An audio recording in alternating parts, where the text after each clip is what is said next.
itu ya, kanker yang saya bahas bukan kantong kering memang ya, tentang penyakitnya itu sendiri ya.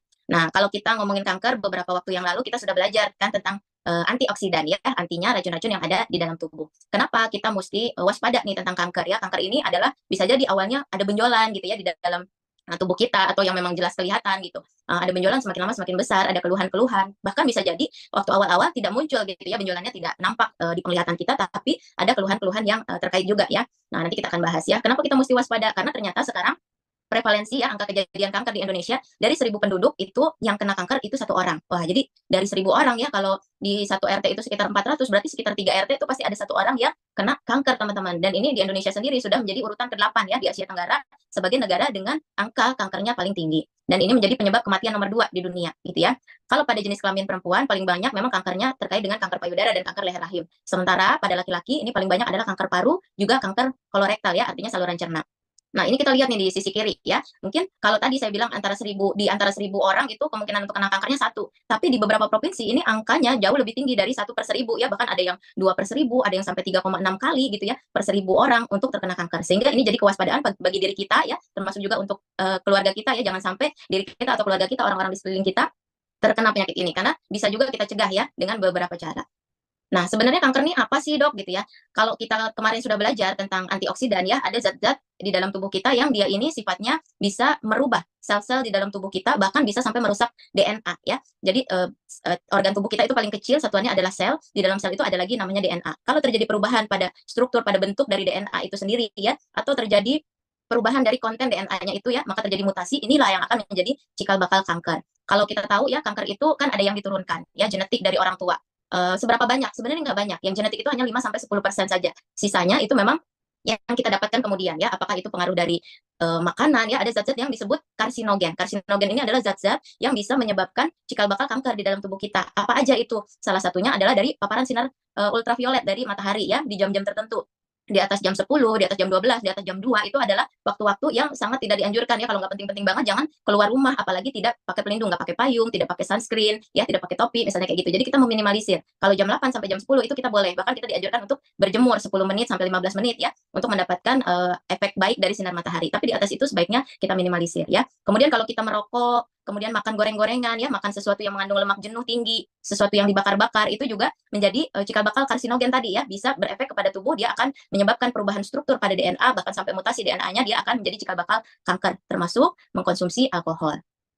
Nah, gimana caranya kalau kanker itu udah kena nih di satu tubuh ya, ada benjolan mungkin di payudara, ada benjolan mungkin di liver, di hati gitu ya. Kok dia bisa ya, Dok, dari tadinya kankernya di paru-paru, tiba-tiba muncul lagi ada di di tulang gitu ya, kena ke tulangnya, atau bahkan menyebar ke kelenjar getah bening misalnya, seperti itu ya. Ternyata memang kanker ini dia bertumbuh, teman-teman. Jadi sel tubuh kita itu dia bermultiplikasi, artinya memperbanyak diri. Itu kondisi normal sebenarnya. Dari 2 sel tubuh kita jadi 4, jadi 8, jadi 16 gitu ya. Itu adalah kondisi wajar.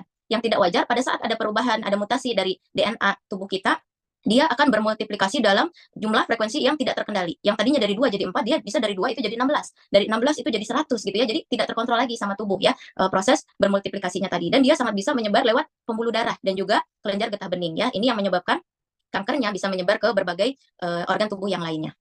Nah, apa saja sih gejala-gejala kanker yang mesti kita waspadai, teman-teman? Kadang-kadang di awal-awal gejalanya itu sangat tidak spesifik ya. Gejala yang sebelah kiri ini sangat tidak spesifik. Berat badannya nurun gitu ya, ada demam, hilang timbul bisa, terus-terusan bisa gitu ya, tapi nggak sembuh-sembuh ya, terus-terus ada. Kemudian ada sakit kepala, mual muntah, nggak nafsu makan, ini gejala umum. Sedangkan kalau misalnya yang lebih spesifik lagi ya, bisa jadi sudah muncul ada benjolannya nih, ada tumornya di organ-organ tubuh tertentu.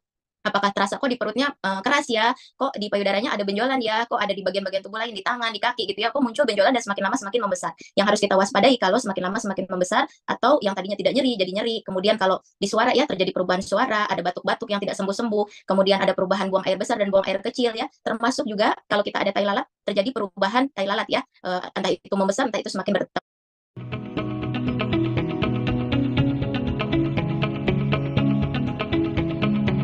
Tai lalat ya, entah itu membesar, entah itu semakin bertambah banyak. Kalau kita menemukan ini, tentu saja semakin cepat ke dokter lebih baik, karena perlu ya didiagnosis. Ini sebenarnya apa sih? Cuman benjolan, cuman ternyata itu tumpukan lemak yang cuman kalau diangkat udah selesai, atau memang ini cikal bakal dari kanker gitu ya. Kalau kita ngomong kanker, semakin cepat dia ditemukan, semakin cepat dia didiagnosis akan lebih baik. kadang-kadang pada saat sudah didiagnosis kanker dan ini disarankan sama dokternya ya untuk dibiopsi atau bahkan diangkat. Kadang-kadang ada ketakutan gitu ya, ketakutan dari masyarakat nanti tambah nyebar gitu ya. Sebenarnya kalau misalnya dia masih dalam kondisi bisa dioperasi, berarti itu masih kondisi yang cukup baik gitu ya, secara kesehatan tubuhnya masih cukup baik dan secara kankernya itu sebenarnya untuk mencegah penyebaran ke tempat-tempat yang lain. Karena sebagian masyarakat kadang-kadang bilang gini, janganlah jangan dioperasi gitu ya, nanti malah tambah nyebar kemana-mana.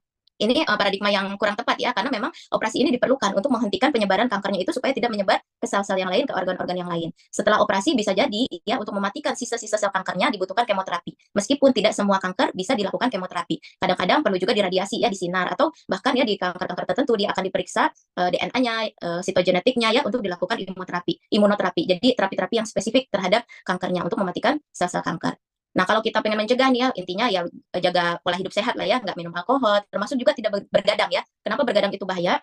Kalau kata Bang Haji Roma, bergadang jangan begadang gitu ya. Ternyata bukan sekedar lagu, ternyata itu adalah edukasi ya. Karena kalau kita sering bergadang, pasti metabolisme tubuh kita itu juga terganggu, terjadi peradangan yang banyak ya di sel-sel tubuh kita. Yang ini kalau terjadi terus-menerus ya, stres dalam tanda petik ya di sel-sel tubuh kita, dia akan menyebabkan hormon-hormon tertentu meningkat. Kalau terjadi terus-terusan ya, peradangan itu juga bisa menjadi cikal bakal kerusakan di sel, bahkan kerusakan di DNA yang menjadi cikal bakal kanker. Sehingga penting juga kita jaga konsumsi makanan yang baik, jaga berat badan, dan olahraga yang teratur.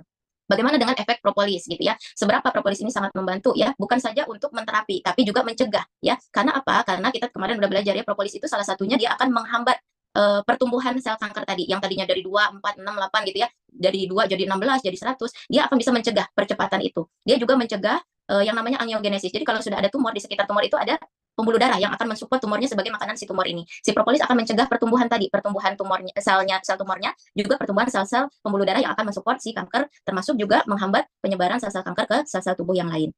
Kemudian kalau sudah terkena kanker, seberapa propolis ini bisa bermanfaat ya? Salah satunya dia mengurangi efek samping kemoterapi dan radioterapi. Karena kita tahu kalau propolis itu punya efek hepatoprotektor ya, melindungi hati, melindungi juga ginjal gitu ya. Karena kita tahu kalau si sel-sel kanker itu kalau sudah di kemoterapi dia punya efek samping ya, bukan hanya efek samping ke ginjal gitu ya, juga efek samping ke liver. Nah, ini akan sangat berbahaya gitu ya kalau pada saat kita kemoterapi kan itu obat-obatannya dosis-dosis tinggi gitu ya, sehingga bisa mempengaruhi ke liver dan ke ginjal. Sementara si propolis ini sangat bermanfaat ya untuk melindungi liver dan ginjalnya dari efek-efek samping obat, termasuk pada saat dia kemoterapi kan biasanya mual muntah tuh. Mual muntah, bahkan pada kondisi tertentu dia tidak teratasi juga dengan obat-obatan medis. Beberapa kasus yang saya temui pada saat tetap didampingi dengan propolis itu akan sangat membantu menurunkan mual muntah pada saat kemoterapi gitu ya.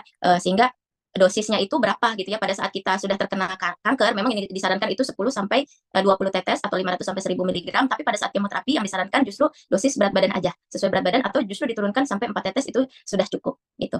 Makan alpukat diguyur selasi, semoga bermanfaat. Terima kasih. Wabillahi taufiq wal hidayah. Wassalamualaikum warahmatullahi wabarakatuh.